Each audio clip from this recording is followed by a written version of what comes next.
আসসালামু আলাইকুম। আমাদের এখানে একটা কাজ চলছে। ১ সপ্তাহ থেকে কাজটা চলছে। তাই খাঁচা বাঁধা কমপ্লিট হয়ে গেছে। আজ পাটা করা সেটিং করছে মিস্ত্রিতে।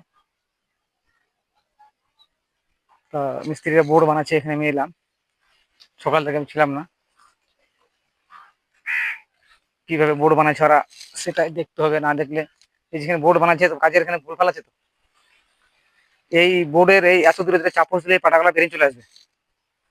হ্যাঁ, এখানে প্রত্যেকটা চাপস দিতে হবে। চাপস তোমাকে দিতে হবে অলরেডি। যেমন ওই বড় গ্যাপ হলেই দিতে হবে। ৩ ফুটের ২.৫ ফুটের উপরে গ্যাপ চলে গেলে চাপস লাগবেই। যেমন এখানে ঠিক আছে, গ্যাপটার মধ্যে একটু ঢুকেছে। এইটা এই চাপসটা ঠিক আছে মাঝে। এক হাতে পরে চাপটা লাগবে। একটু বেশি হয়ে গেলে সেখানে পাটা বেরিয়ে যাবে। চাপে ফাইবারটা যখন মারা যাবে তখন ফেসে যাবে। হুম। চলো বোর্ডগুলো কোথায় বানা হচ্ছে, সেখানে কোন মিস্ত্রি বানাচ্ছে সেখানে সবাই যাই, মিস্ত্রিকে বলি।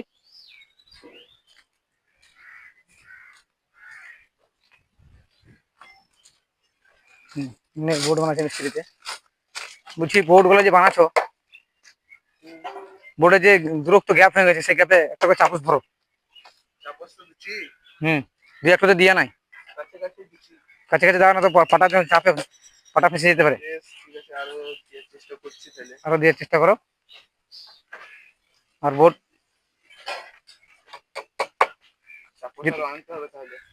মাল যা লাগবে দিয়ে যাবে, মাল তো আছেই, না থাকা লয়।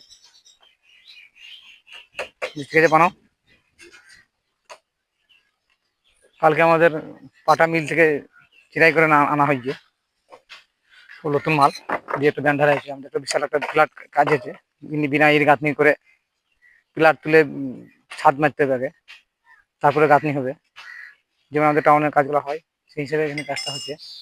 অলরেডি কাজটা ভালো করে করার জন্য আমরা পাটা পাটি বলেছে ভালো দেখে আনতে হবে নতুন, নতুন মালের সব কাজ হচ্ছে আমাদের।